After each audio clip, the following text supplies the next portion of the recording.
Сөөктөрдүн кырсылдаганынын 5 себеби. Кээде тепкичтен чыкканда, отургучтан туура калганда сөөктөрүбүз кырсылдап кетет. Бирок бул дайым эле кандайдыр бир оору менен байланыштуу эмес.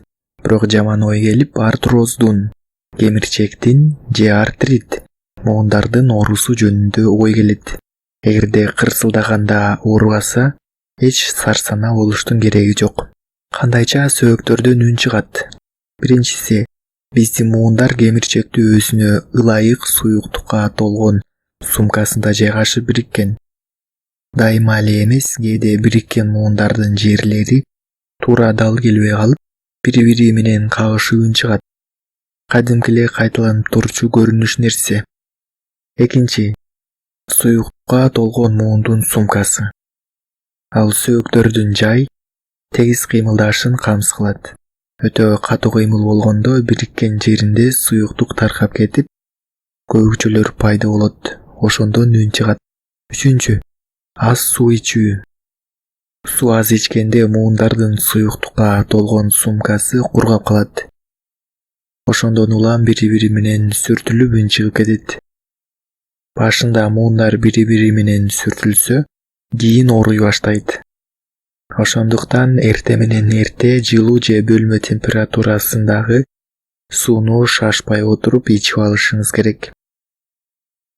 Төртүнчү, спорт менен өтө көп машыгып коюу.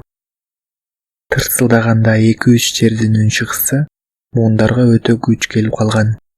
Же болбосо мурда сиз оор көнүгүүлөр менен машыккан эмессиз. Өзүңүздүн дене тарбия көнүгүүлөрүңүздү карап чыгың. Антпесе артроз башталышы мүмкүн. 5. Грипп жана дагы башка оорулар менен ооруп калуу. Алар дагы сөөктөрдүн муундарында инфекциясын таратып, оору пайда кылышы мүмкүн. Эскертүү. Эгер сиз колдоруңуздун муундарын кырсылдатканды жакшы көрсөңүз, ал нерсени таштаң.